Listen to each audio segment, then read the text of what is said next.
बेटा सुमित, दोनों में मात्र 2 साल का अंतर था। मंजू देवी ने एक साथ ही दोनों बेटों की शादी तय कर दी क्योंकि उन्हें उनके मन माफिक 2 लड़कियां मिल गईं। बड़े बेटे अजीत की शादी उन्होंने कामनी से तय की और छोटे बेटे सुमित की शादी निकिता के साथ। मंजू देवी का मन था कि दोनों बेटे की शादी एक साथ एक ही मंडप में कर दी जाए ताकि वो एक बहुत बड़ी जिम्मेदारी से मुक्त हो जाएं। मंजू देवी के पति अब इस दुनिया में नहीं थे, तो वह अपनी सारी जिम्मेदारियां वक्त पर निभा लेना चाहती थी क्योंकि जिंदगी का क्या भरोसा। लेकिन होने वाली छोटी बहू निकिता के मायके वाले अभी निकिता की शादी 2 साल नहीं करना चाहते थे क्योंकि निकिता की पढ़ाई चल रही थी। इसीलिए मंजू देवी ने निकिता और सुमित की सगाई करके 2 साल बाद शादी करने की सोची और कामनी और अजीत की शादी करवा दी। कामनी मंजू देवी के घर उनकी बड़ी बहू बनकर आ गई। सब कुछ अच्छे से हो गया। छोटी बहू और उसके मायके वाले भी शादी में आए थे। सब काफी अच्छे से हो रहा था। छोटी बहू निकिता भी काफी मिलनसार थी और सबसे बहुत अच्छे से बोलती बतियाती थी। आखिर 2 साल बाद वो भी तो इसी घर की बहू बनने वाली थी। कामनी ने ससुराल जाकर सब कुछ अच्छे से संभाल लिया था। मंजू देवी भी स्वभाव से बहुत अच्छी थी और बहू से उनकी अच्छी बन रही थी। निकिता भी बीच-बीच में मंजू देवी के घर यानी कि अपने होने वाले ससुराल में आती रहती थी। उसके आने पर मंजू देवी हर बार यही बोलती कि बस अब जल्दी से तुम्हारी पढ़ाई खत्म हो जाए, फिर तुम्हें भी जल्दी से इस घर की छोटी बहू बनकर बनाकर ले आऊं और मैं अपनी जिम्मेदारियों से मुक्त हो जाऊं।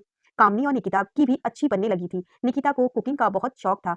वो जब भी आती थी अपने हाथ के बनी हुई रेसिपी लेकर जरूर आती थी। सबको घर में वो रेसिपी बहुत पसंद आती थी। कामिनी हमेशा बोलती थी कि निकिता, खाना तो मैं भी बहुत अच्छा बनाती हूँ, लेकिन तुम्हारे जैसा स्वाद मेरे हाथों में नहीं। तुम जब इस घर में ब्याह कर आ जाओगी तो मैं तुमसे सारी रेसिपी अच्छे से सीखूंगी। और निकिता बोलती थी, बिल्कुल भाभी, मैं बिल्कुल अपने जैसा खाना बनाना आपको सिखा दूंगी। इसी तरह वक्त गुजर रहा था। अजीत और कामिनी की शादी को लगभग 6 महीने हो चुके थे। अब मंजू देवी ने कामिनी और अजीत से बोलना शुरू कर दिया कि देखो, अब मेरे भी उम्र हो रही है। मैं चाहती हूँ कि अपने जाने से पहले अपनी सारी जिम्मेदारियां पूरी कर लूं और अपने पोते पोतियों का मुंह देख लूं।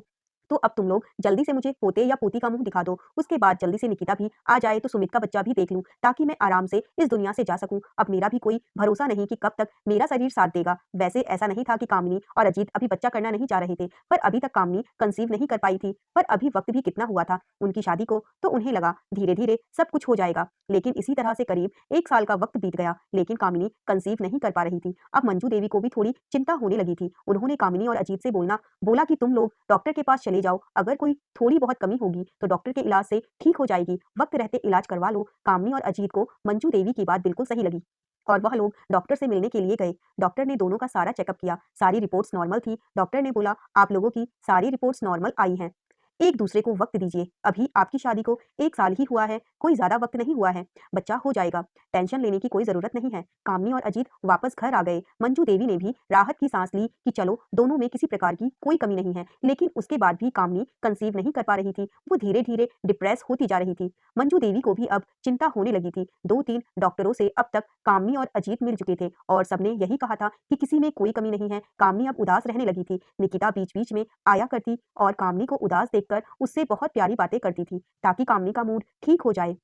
दोनों में बिल्कुल बहनों जैसा प्यार हो गया था। निकिता जब भी मंजू देवी के घर आती तो कामिनी के लिए अपने हाथ की बनाई कोई ना कोई स्पेशल डिश तो जरूर लाती क्योंकि उसे पता था कि कामिनी बहुत डिप्रेस है और उसका मूड ठीक करने का इससे अच्छा तरीका और कुछ नहीं हो सकता।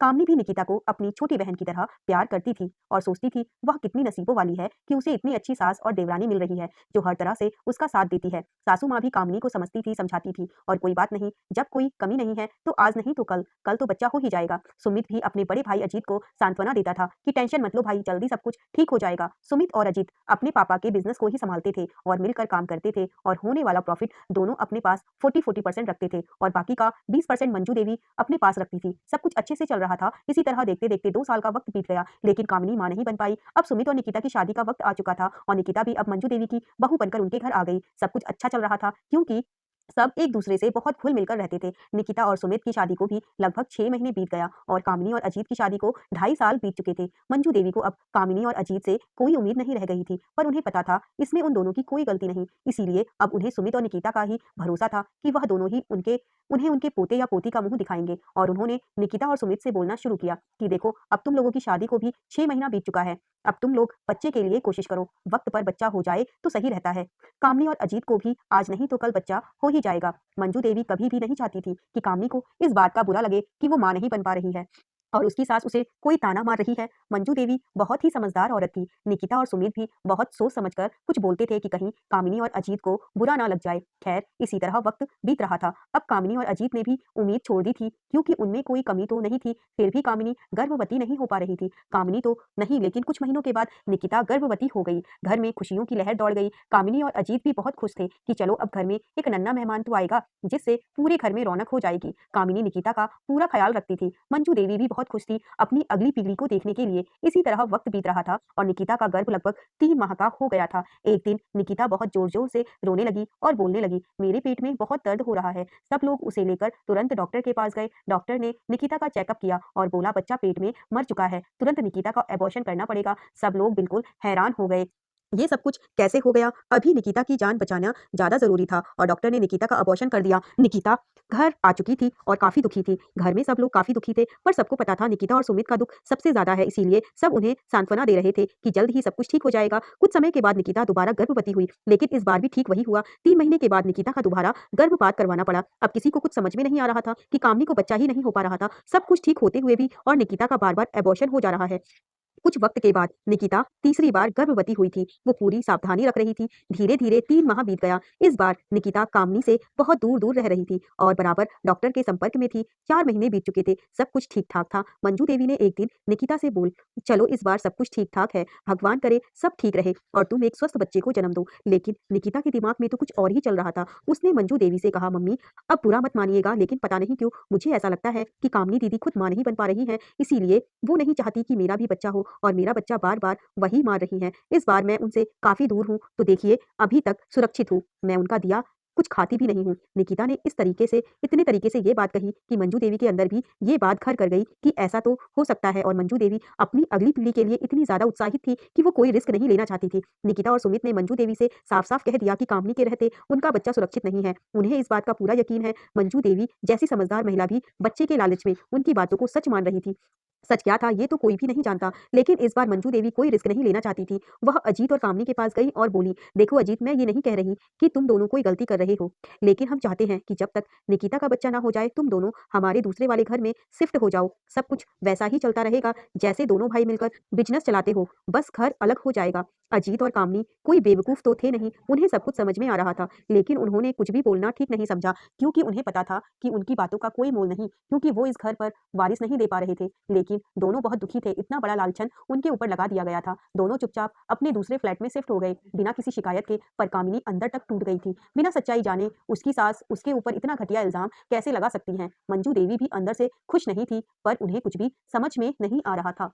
निकिता और सुमित अब बहुत खुश थे। कामिनी और अजीत भी समझ चुके थे अब उनके घर में उनकी वो जगह नहीं है। उन्होंने खुद सबसे बहुत दूरी बना ली थी, क्योंकि अब वो कोई इल्जाम बर्दाश्त नहीं कर सकते थे। कुछ समय बाद निकिता ने एक स्वस्थ बेटे को जन्म दिया। मंजू देवी बहुत खुश थी और वह अपने पोते में इस तरह से रम गई थी कि अपने बड़े बेटे बहू को भूल गई, क्योंकि पोता तो आखिर उनके छोटे बेटे बहू ने दिया था। धीरे-धीरे 1 साल का वक्त गुजर गया। इस बीच अजीत ने अपना अलग बिजनेस भी शुरू कर लिया और पिताजी का सारा बिजनेस सुमित ने ले लिया। अजीत और कामनी एक छोटे फ्लैट में तो शिफ्ट हो ही चुके थे और वह बड़ा घर सुमित और निकिता का हो चुका था, क्योंकि कामनी ने साफ बोल दिया था कि उस घर में उसके ऊपर इतना घटिया इल्जाम लगा है, इसीलिए वह कभी दोबारा उस घर में रहना नहीं चाहती है। एक दिन कामनी को महसूस हुआ कि वह गर्भवती है और जब उसने चेक किया तो सच में वह गर्भवती थी। अजीत और कामनी में खुशी की लहर दौड़ गई। कामनी अपना पूरा ख्याल रखने लगी, लेकिन कामनी ने इस बारे में मंजू देवी को कुछ नहीं बताया, क्योंकि वह अभी तक उस बात को भूली नहीं थी कि मंजू देवी ने ना बोलते हुए भी उसके ऊपर कितना बड़ा इल्जाम लगा दिया था। कामनी ने अपने घर में एक काम वाली को रख लिया ताकि वह अपना पूरा ख्याल रख सके। कामिनी एक दिन डॉक्टर के पास जा रही थी तो काम वाली ने पूछा कि वह किसी डॉक्टर को दिखा कर रही है। कामनी ने जब डॉक्टर का नाम बताया तो काम वाली ने बोला, वह डॉक्टर अच्छा नहीं है, आप वहां मत जाइए। इस पर कामिनी ने बोला, अरे नहीं, वो बहुत अच्छा डॉक्टर है, मेरी देवरानी ने उसी से इलाज करवाया था, उसके तो 2-3 बच्चे शुरू के खराब हो गए, उसके बाद उसने एक स्वस्थ बेटे को जन्म दिया, इसीलिए मैं भी उसी डॉक्टर से अपना इलाज करवाना चाहती हूँ। कामवाली ने बोला, भाभी आपको कुछ नहीं पता, इसीलिए आप ऐसी बातें कर रही हैं, वह अच्छा डॉक्टर नहीं है, मेरा पति उसी के अस्पताल में वार्ड बॉय है, आप बोलिए तो मैं आपको अपने पति से मिलवा दूंगी, वह आपको सारी सच्चाई बता देगा।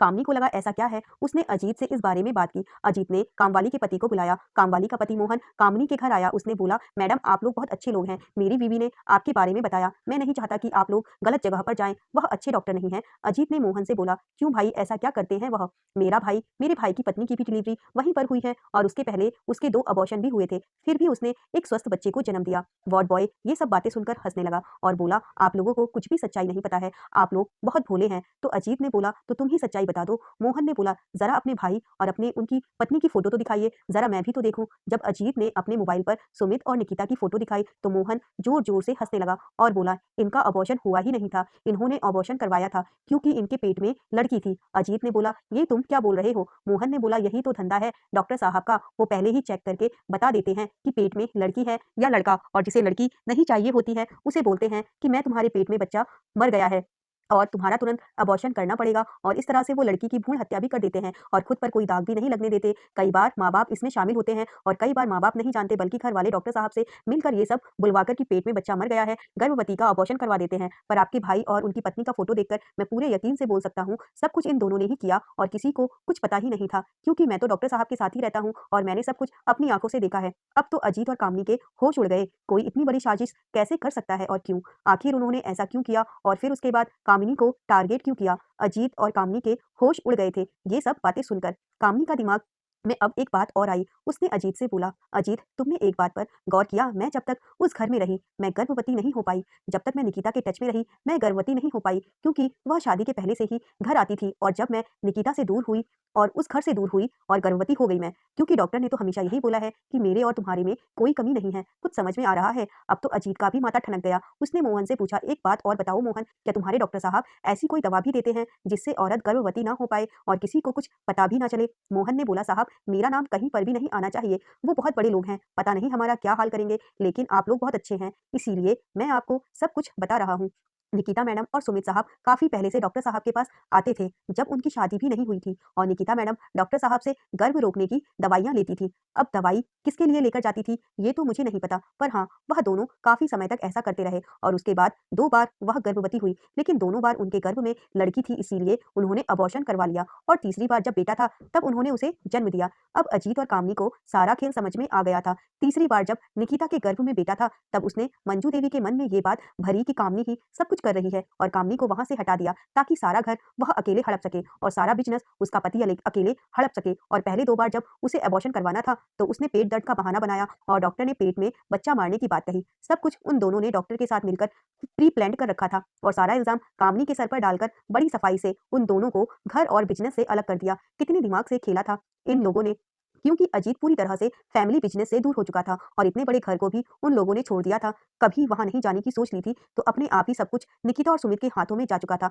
उधर मंजू देवी अपने पोते के मोह में पागल थी, उन्होंने कभी दिमाग से कुछ सोचा ही नहीं। मोहन अपना नाम उजागर न करने की प्रार्थना करके सारी सच्चाई बताकर वहां से जा चुका था। अजीत चुपचाप डॉक्टर के पास गया और जाकर उसे अच्छे से धमकाया कि अपना यह गंदा धंधा तुरंत बंद कर दे, नहीं तो वह पुलिस को उसकी सारी करतूतें बता देगा, और तभी अभी के अभी चलकर उसके घर वालों को सारी सच्चाई बताए, नहीं तो अजीत पुलिस को फोन करने में जरा भी देर नहीं करेगा। उसके बाद पुलिस सच्चाई खुद ही पता कर लेगी। डॉक्टर साहब को समझ में आ गया था कि वह फंस चुके हैं, इसीलिए उन्होंने अजीत की सारी बात मान ली और वादा किया कि वह यह गलत काम बंद कर देंगे। वो अजीत के साथ उसके घर गए और मंजू देवी को सारी सच्चाई बता दी कि सुमित और निकिता ने 2 बार गर्भ की जांच करवाई थी और गर्भ में लड़की थी, इसीलिए उसका अबॉर्शन करवाने के लिए ये सारा नाटक किया था, और तीसरी बार जब बेटा था तो सब कुछ ठीक हुआ। साथ ही साथ डॉक्टर साहब ने ये भी बता दिया कि निकिता काफी वक्त से गर्भ रोकने की दवाइयां उनसे लेकर जाती थी। ये वो जाने अब वह उन दवाइयों का इस्तेमाल किसके ऊपर करती थी। मंजू देवी के तो होश ही उड़ गए। अजीत ने डॉक्टर साहब को अच्छे से धमकाकर वापस भेज दिया कि अगर उन्होंने अपना ये गलत धंधा बंद नहीं किया तो जेल जाने को तैयार रहें।